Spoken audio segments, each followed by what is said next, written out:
And now, a special look at Thor Ragnarok. Now I know what you're thinking. How did this happen?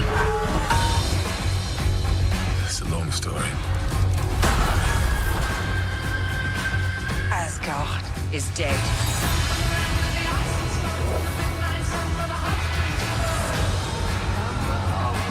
Hi there. What have you brought today? Tell me. A contender.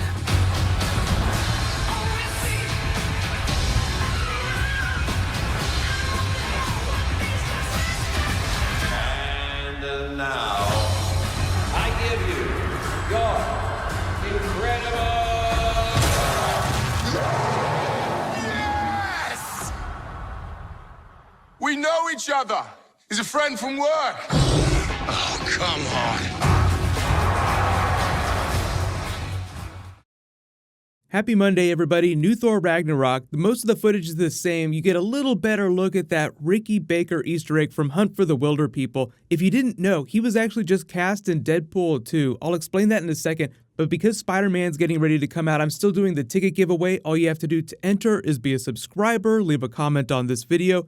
I think what they're doing with this is they're getting ready to drop a new trailer with Spider-Man Homecoming, and they're bringing Thor to Comic-Con. So really the bigger part of this video is the Marvel Comic-Con plans, because only Marvel, DC, and Fox, with all the X-Men universe stuff, are bringing footage to Comic-Con. All the other studios are probably going to bail. But aren't comic book movies the only movies that you come to Comic-Con to see footage from?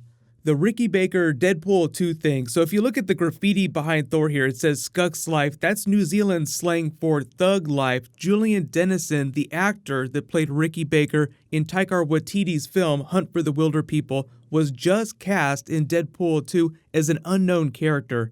We don't know if he's playing somebody from the comics, but it's a nice Marvel crossover because he was a great character. If you haven't seen that, I'd recommend you check it out. It's not a comic book film, but it is the job that helped Taika Waititi get Thor Ragnarok. Sam Neill also stars in it, and there's a rumor that he has a part in Thor Ragnarok too, but it sounds like it might be a pretty small cameo. But the important stuff, new Thor Ragnarok. Obviously, this is the next big movie that's coming out for Marvel, so that's what their big presentation's going to be at Comic-Con. They showed off all kinds of footage last year at Comic-Con for movies that were way off, so expect the same treatment this year. The panel's going to be Saturday night like it is every year. So Thor Ragnarok, I'm not expecting them to bring new Spider-Man because they'll have already released that movie worldwide, and there are already a couple movies that are coming up. So they might bring Tom Holland just to give him a shout out, but there's not going to be a big Spider-Man presentation. Black Panther is the next big movie. They'll show off more footage from that.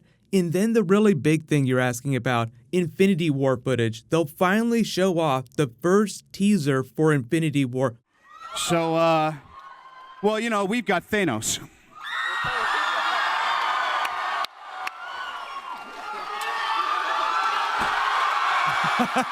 Josh Brolin! What they might do is they might not release it publicly because they clamped down hardcore on that. They did the same thing with Guardians of the Galaxy last year. James Gunn brought Guardians 2 footage. They had Ego the Living Planet in it. It showed you all the stuff that was in that first trailer. It just didn't have any of the finished CG, so it didn't look that cool. So that's why he didn't want to release it publicly. So just be prepared for the same thing to happen with Infinity War. But whatever ends up happening, I'll totally do a video for it. If there's super banning footage, I'll still try to do a video, and I'll try to find a way around that. I kind of had to do that last year with Guardians 2 and with Spider-Man. Going very well. It's going very well, and every day there are shots, there are images, there are pairing of characters you've never seen before on screen that, again, I'm very lucky to do what I do. I'm very thankful to do what I do. And I do it because I geek out for these moments. I geek out for a moment like this, debuting a movie of Spider-Man in the MCU for the first time. On Infinity War, every single shot of every single scene is a geek out moment. That's not the end of it, though. They have Ant-Man and the Wasp coming up. The director was teasing a big reveal. They'll probably show off the Wasp costume. They said they redesigned it a little bit, but you got the teaser at the end of the last Ant-Man movie. It'll be based on that. They have confirmed that Janet Van Dyne is going to be in the movie, so they might show some concept footage off for her as well. Captain Marvel is so far off, I'm not expecting a whole lot from that, but they might bring Brie Larson back out on stage to wave at everybody, and they might announce what's going on with Nick Fury in that universe. There's a lot of rumors about Nick Fury showing up in the film. He is classic military, even though he's been S.H.I.E.L.D. for a long time. He was a Howling Commando, so it makes sense that the more military-themed Marvel characters would show up in that. Like War Machine might show up during Captain Marvel, because they did have a romance in the comics, and it sounds like they're mostly going to be dealing with her origin story and her powers in that movie, because it's sandwiched between the Avengers films. So you have Infinity War, that's when the character debuts, then you have the Captain Marvel movie, then you have Avengers 4. They always get super theatrical. They might do another version of that Loki Comic-Con experience. Way back the year after Avengers came out, but before Thor The Dark World was released, they had him do that special presentation. Humanity.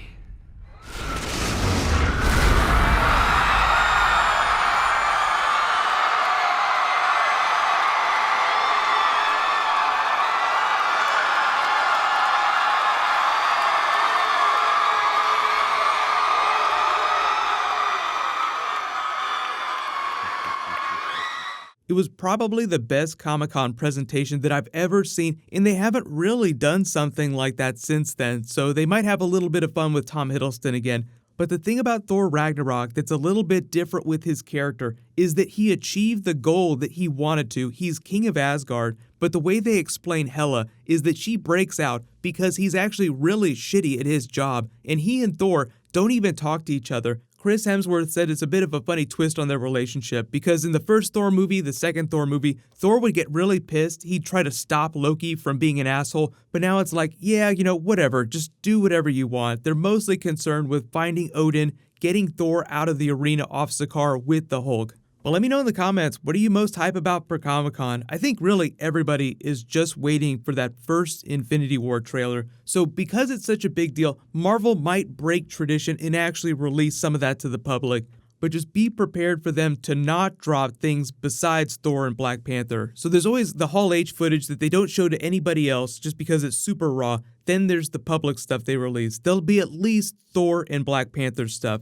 But what's going to happen next is there's new Game of Thrones, there's new Spider-Man, and there's new Flash costume. They're changing the costume a little bit in Season 4, so I'll probably do a video for that. I'm waiting to find out a little bit more about DC's Comic-Con presentation before I do a video about that, but obviously they're bringing Justice League footage. Leave all your Comic-Con video requests in the comments below. I will do a Marvel TV Comic-Con video just because that's like a whole separate thing. They have a ton of Defender stuff they're going to be bringing along with the other TV shows. But congratulations to the latest giveaway winner, Darth Game 01. Please private message me so I can get your contact details. While you wait for everything, click here for new Infinity War and click here for my Spider-Man Homecoming review. Thank you so much for watching. Everybody stay awesome. I'll see you guys tonight.